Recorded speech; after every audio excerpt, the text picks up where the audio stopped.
a saltar, ¿no? Delante.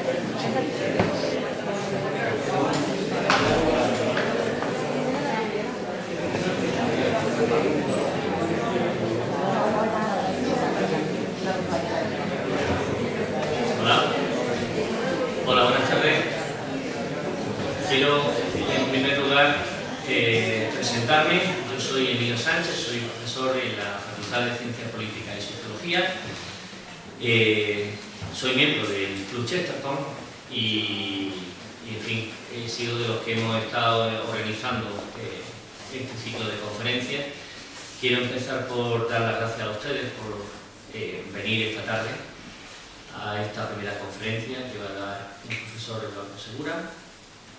Quiero también agradecer a la facultad todos los medios que han puesto a nuestra disposición para la realización de algunas de las conferencias y dos de las conferencias que serán aquí. Hay otras dos conferencias que serán en otro lugar, en el Colegio Mayor Raicín y en la Facultad de Ingeniería de la Escuela Técnica Superior de Ingeniería.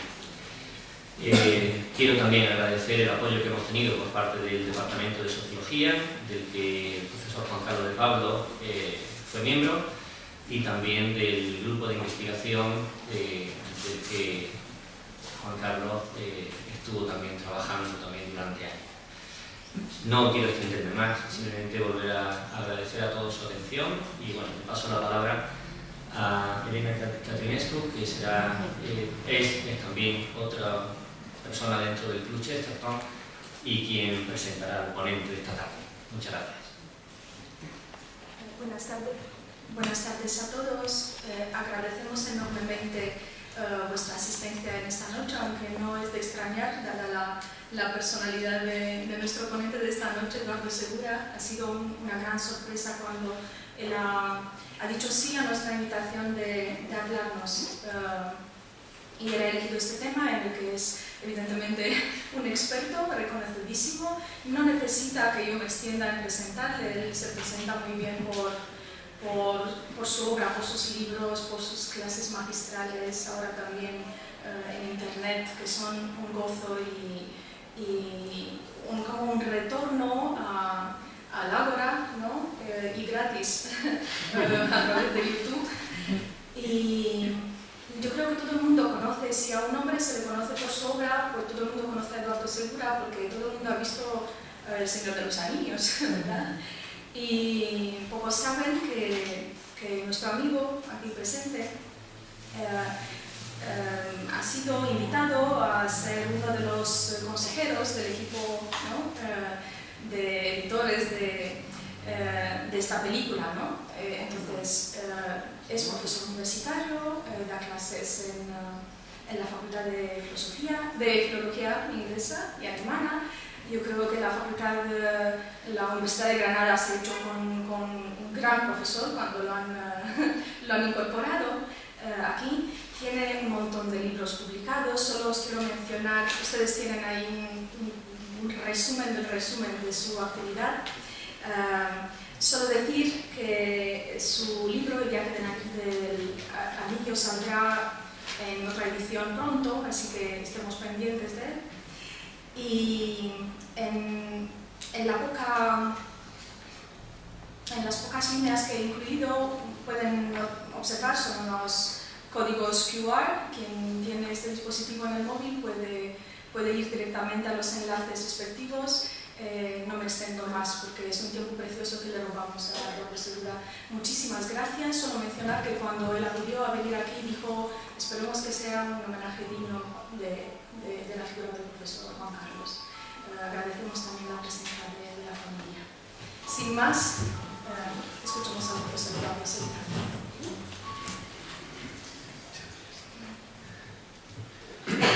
Perdón. Bueno, yo espero que no hayáis venido a verme a mí, porque literalmente, y esto no es, me siento tan nadie en un ciclo de homenaje al profesor Juan Carlos de Pablo, que soy yo el que tiene que dar las gracias. Yo no conocía a Juan Carlos, pero si por las obras conocemos a las personas y miramos alrededor, pues alguien que es capaz de congregar aquí me imagino amigos, conocidos, conocidos, a gente que lo quiso en vida, que lo sigue queriendo porque la vida no termina. Me imagino que sería una persona extraordinaria. Mi breve historia con Juan Carlos en el tiempo de su tránsito fue a través de un amigo al que quiero mucho, que está en esta sala esta tarde, y que fue quien me habló de sus paseos largos, literalmente hablando del humano y de lo divino. Tengo la sensación de que más de lo divino. Y hablar de Chesterton, Tolkien y los cuentos y Juan Carlos de Pablos creo que forma una especie de cuadrado perfecto, porque como dice el profesor Higinio Marín, los cuentos y los relatos nos mantienen libres y protegidos de la intemperie. Quiero decir, supongo que veis el telediario, no lo hagáis más. No, es broma. Pero si estáis siguiendo las noticias habréis visto que hay un grupo de personas que no se ponen de acuerdo. Como no se ponen de acuerdo, tengo para mí que el problema es que no hablan un idioma común y por lo tanto no pueden construir un relato conjunto. Para mí la gran tragedia de los nacionalismos de cualquier signo está en que las historias a las que han dado lugar esos diferentes idiomas llegará a un punto en que no serán inasequibles. No es un problema de que se rompa esta unidad nacional o aquella otra. Puede llegar a serlo, puede sentirse como tal. Pero pienso que el problema de fondo, y es muy interesante hablar de esto en una facultad de Sociología y Ciencias Políticas, una palabra tan mal tratada por la historia como la hermosísima palabra política, el arte de modelar la vida de la polis, de la vida de los ciudadanos. Luego hablaremos un poquito de eso y si no me lo recordáis. Me decís, Aristóteles política, y yo ya sé de qué va. Lo que quiero deciros es que he querido empezar por el final, porque hablar de cuentos, hablar de Chesterton, hablar de Tolkien en un mundo en el que vivimos tan cínico, en el que las palabras han llegado a significar tan poco, es más, en el que las palabras significan exactamente lo contrario de lo que decimos, pues se hace necesario recuperar el valor prístino, la verdad sincera, dicha a los ojos, aunque sea con lágrimas. Fijaos, yo como soy filólogo, pues me gusta saber lo que significan las palabras. La palabra relato viene del latín refero. Refero, refers, referre, retuli, relatum. Relatar significa volver a traer al presente algo que ya ocurrió. Cuando estábamos trabajando, una anécdota, esto no lo sabe nadie, cuando estábamos trabajando en el guión del Señor de los Anillos, ¿habéis visto la película? Yo salgo de orco. No, yo no salgo. Pero en el proyecto inicial el gran problema era cómo contar toda la historia que requiere para el espectador que no ha leído los libros, cómo contar toda esa historia de manera que a los 7 minutos de sentarte en el cine aquello empieza a tener cierto sentido, ¿no? Y una de las guionistas dio con la clave y dijo una frase que aparece en el guión que dice: la historia se convirtió en leyenda, la leyenda en mito. Ese es exactamente el modo en que las cosas ocurren en el mundo. Los hechos, lo que llamamos hechos históricos, con los que luego me meteré, me voy a meter mucho con los racionalistas esta tarde, porque como no se pueden defender, los hechos, con el paso del tiempo se hacen legendarios. ¿Habéis oído la palabra leyenda? Viene del latín legenda, es decir, las cosas que habían de ser leídas. Cuando empezaron durante el siglo X con la eclosión del movimiento, gracias a San Benito, ¿verdad? Con la expansión de Cluny, del Cister, en los monasterios durante la comida se leían vidas de santos, eran vidas legendarias, es decir, dignas de ser leídas. De ahí viene la palabra leyenda. Cuando se llama a Cristiano Ronaldo leyenda, o el Marca da un premio que es el Marca Leyenda y se lo dan a cualquiera, No, ya me entendéis, a cualquiera. No, Michael Jordan no es un cualquiera, pero vamos, se lo dan a alguien que ha hecho ¿qué? Que ha llevado a cabo hazañas dignas de ser recordadas, es decir, dignas de ser traídas otra vez a la consideración del corazón, que eso significa la palabra recordar.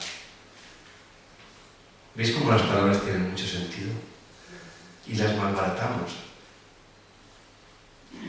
Mientras esperaba para entrar en la facultad, venían y marchaban alumnos y uno decía, ha venido un chico en bicicleta y le decía a su amigo, vengo crujido.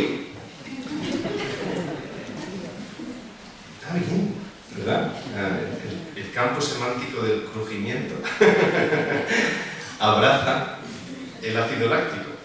Venían en bicicleta y se notaba que había pegado un sprint digno del Tour de Francia.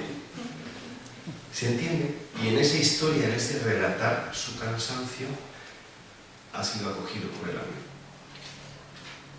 De alguna manera, imagino que este ciclo del Club Chesterton de 4 conferencias tiene como finalidad que Juan Carlos sea homenajeado al ser abrazado e incluido en una historia más grande, no solo que él mismo, sino que todos nosotros. Y es muy bonito que este ciclo sea como los ciclos que se hacían antiguamente. Yo no sé si se seguirán haciendo, es una costumbre anglosajona fundamentalmente. Cuando un profesor marcha, pass away, ese es el bonito verbo en inglés, ¿verdad? To pass away, no es to die, no es morir, es pasar al otro lado. Y es esa costumbre de escribir una serie de ensayos y presentarlos al profesor que ha fallecido, como una especie de regalo. De hecho, la palabra en inglés la expresión es essays presented, ensayos presentados como un regalo a esa persona, ¿no? Como un homenaje. Pienso que es importante que no perdamos eso de vista. Bueno, yo no voy a leer mi conferencia, ni a no ser que me obliguen las circunstancias de utilizar PowerPoint ni nada parecido, porque me parece, y no me parece mal que lo utilice quien considere que lo debe utilizar, pero creo que una de las cosas que hemos perdido los profesores universitarios y los políticos y la gente que vivimos manejando las palabras es que la palabra de suyo tiene una fuerza, o debería tener una fuerza, en tanto en cuanto es dicha con verdad. Yo no quiero ir convencer a nadie. Creo que el gran problema de las palabras es cuando las utilizamos para convencer. Cuando la palabra es dicha con verdad, posee de suyo una fuerza que arrastra. ¿Te lo digo? ¿Has visto? La propia palabra de suyo, cuando alguien abre la boca, sabemos si está diciendo la verdad, sí o no. Y a su contrario. Sobre todo su contrario, tristemente. El otro día en Facebook un amigo mío se lamentaba de que todos los políticos hablaban igual.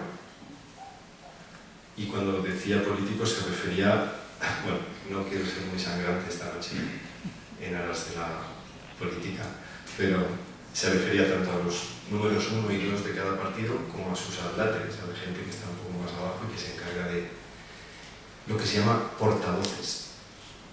Pues las portavocías de los diferentes partidos tienen un listado muy limitado de palabras que combinan. Y esas palabras se utilizan como líneas rojas, por ejemplo. Importantísimo decir líneas rojas. Importantísimo ciudadanos y ciudadanas. Hacerme el favor de esto, por favor. Nadie diga ciudadanos solo porque esto sería... etcétera, etcétera. Etcétera, etcétera. Bueno, toda esta corriente de estupidez que nos atraviesa de principio a fin y que está haciendo de nosotros en lo que nos estamos convirtiendo, tiene su raíz, por limitarme a España, en una no aceptación de nuestra historia, en la erradicación, es decir, en el sacar de su raíz lo que nos ha convertido en la historia común que somos. Si la historia es magistra vitae, si la historia es maestra de la vida, el desconocimiento de la historia y de las historias que la componen nos lleva a la ignorancia, y la ignorancia nos lleva a la sospecha. Esto parece la guerra de las galaxias, ¿verdad? La sospecha te lleva al tal, el esto te lleva al odio, el odio te lleva al reverso tenebroso. Pero es que no es un cuento de ciencia ficción, la guerra de las galaxias. Hay toda una tradición de valor sapiencial detrás, que es la que hace que cuando vamos al cine, al que le gusta, ¿verdad?, entre los que me incluyo, quedemos atrapados por una historia que, fijaos cómo empieza. Hace mucho tiempo, en una galaxia muy, muy lejana, en este impertérrito, y dice, uy, que empiece ya. Y entonces te viene el amigo racionalista y te dice, pero es que no es verdad. It's a tall tale, it's a myth. Es un cuento, es un mito. Me gusta siempre meterme con Susana Griso en las conferencias. ¿Sabéis quién es Susana Griso? Ella es famosa, debéis saber quién es. Pobre Susana Griso. Hace unos años ella hacía un anuncio de un reconstituyente con una especie de yogur. Bueno, no sé exactamente. De estas cosas que son mentira, pero que parece que son verdad. Que te lo tomas y de repente, no sé, te transformas en un superhéroe. Y decía Susana Griso al final de este anuncio, no es mito, es ciencia. Bien, esta frase, no es mito, es ciencia, es el resumen de la historia intelectual de Occidente, yo creo que desde finales del siglo XIV hasta la actualidad. Con un redoble de tambores en el siglo XVII, durante el empirismo, que se llega a un solo de batería durante el siglo XVIII con el racionalismo, y que con la Ilustración nos ha sido servido en bandeja. No sé si de plata, pero desde luego en bandeja incontestable. A ninguno de nosotros se nos ocurre decir que Gandalf vaya a aparecer por la puerta. Y como no va a aparecer por la puerta, desgraciadamente, es mentira. Hemos canonizado como verdad solamente aquellas cosas que podemos comprobar por medio de los métodos de la ciencia empírica. Y eso es una falacia, eso es un terrible error. En la metafísica Aristóteles dice que el filósofo y el filomito, el amante de la sabiduría y el amante de las historias, coinciden en que ambos, lo voy a leer porque lo he encontrado antes aquí en este libro. ¿Habéis leído la metafísica de Aristóteles? Va para examen, ¿eh? Sí, no os riáis. Dice Aristóteles que los amantes de las historias, o sea, de los mitos, y los de la filosofía tenían en común la fascinación por lo maravilloso. En la poética, Aristóteles utiliza la palabra mithos, que es una palabra con un montón de acepciones en el sentido de narración, de relato. Y él llega a decir, creo que es en 1451b, en ese párrafo, llega a decir que la poesía es más verdadera que la historia, en tanto en cuanto la poesía afecta a muchos, mientras que la historia afecta solamente a aquellos que participaron. Es decir, la aplicabilidad de los hechos que forman parte de un relato, de lo que luego hablaré, la aplicabilidad, en tanto que se puede aplicar, es decir, es parte de la vida de muchos, tiene una categoría de verdad más profunda, más radical, que aquello que solo me afecta a mí. Por ejemplo, mi historia personal o la historia de mi familia. La sabiduría, entonces, que encierra una historia como tal, nos remonta a lo atávico, a lo ancestral. Como yo me dedico a estudiar la vida y la obra de Tolkien, sobre todo para los que habéis leído el libro e incluso para los que habéis visto las películas, porque esto fue de las cosas que sí que se conservaron en la película, hay un momento en que uno de los personajes está a punto de morir y en su último aliento dice: voy a reunirme con mis padres ante cuya presencia espero no sentir vergüenza. Me encantaría tener ese epitafio, aunque dudo mucho que yo no sienta vergüenza en presencia de mi padre, que ya se marchó hace tiempo. El listón con el que nos medimos es la nobleza, la hombría, las hazañas de quienes nos precedieron. Los grandes relatos, si han sido grandes relatos, son grandes referencias. la relación que establecen entre nosotros y la sabiduría arcana que nos ha precedido viene de que podemos referirnos a ellas. Nos ponemos en un marco de referencia, en unas coordenadas que nos permiten estar ahí. Fijaos la cantidad de canalladas que se llevan a cabo cada día, precisamente por no saber historia y por no saber honrar la historia objetivamente, sin valoraciones ideológicas. Maldita palabra, ideología. Las palabras, estáis muy serios, voy a tener que contar algún chiste malo. Las palabras, decía Walt Whitman, ¿verdad? Que las palabras y las historias pueden cambiar el mundo. Amigo mío, pero para que cambien el mundo tienen que ser dichas con toda la fuerza. ¿Habéis visto el Club de los Poetas Muertos? También va para examen. Tendremos tema 1, metafísica, pregunta clave. Tema 2, Club de los Poetas Muertos. El momento en el profesor Keating les dice a sus alumnos que arranquen la introducción, ¿recordáis? Cientos de estudiantes que avanzan leyendo la poesía, no sea así entre ustedes, ¿verdad? Porque son sus almas las que están en peligro. Lo cual no quiere decir que el endecasílabo, ¿verdad? O el verso alejandrino no sean maravillosos, en manos de según quién. Pero medir la poesía no nos da como resultado una perfección, una belleza matemática. Por lo tanto, y ya voy a ir entrando, esto era la introducción, ¿vale? ¿A qué da respuesta a un buen relato? Fijaos que en el título, rimbombante de la conferencia que le mandé a Elena, utilizaba una palabra que era sapiencial. Es decir, ¿qué tienen que ver los cuentos con la sabiduría, con el conocimiento? Bien, pues llegamos al núcleo de lo que yo quería decir esta tarde. Para mí la sabiduría nosotros consideramos la sabiduría como algo conectado fundamentalmente con una seguridad racional respecto de la realidad de las cosas y, como decía antes, según el método que la ciencia experimental ha canonizado como válido. 2 y 2 son 4. Yo no sé mucho de matemáticas, pero igual alguien que sabe aquí mucho me dice, no, según la teoría de no sé quién, 2 y 2 son... Bueno, vamos a quedarnos con las mates de enseñanza primaria. Esa verdad no me sirve. ¿Cómo puedo medir yo numéricamente cómo me quiere mi madre? Imagináis que alguien dijera, mi madre me quiere 9,6. Iríamos a por él y decir, tú eres tonto.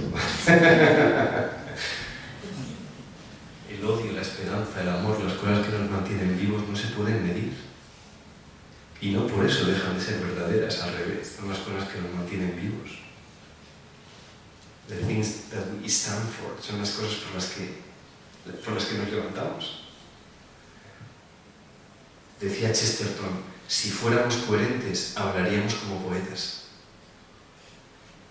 ¿Por qué? Porque la realidad es tan maravillosa, nos ha sido entregada como un don tan sobreabundante, que la única manera de rendirle justicia a ese exceso de amor es un poema. No se trata de ir por ahí, ¿verdad? Como Shakespeare con la calavera, ¿verdad? O sí, no lo sé. Pero hay cosas en este mundo, hay personas en este mundo, hay realidades que nos cogen por el cuello y que requieren ser dichas de una manera bella, en el fondo y en la forma. Y si no, no estamos haciendo justicia al mundo tal y como es. Fijaos que Platón es muy interesante. ¿Habéis leído La República de Platón? Va para el examen. En La República, Platón, en el libro 3 y en el 4, fijaos que dice que los poetas no pueden vivir en la polis. Y uno dice, che, Platón, como en los valencianos, che, Platón, como que los poetas no pueden vivir.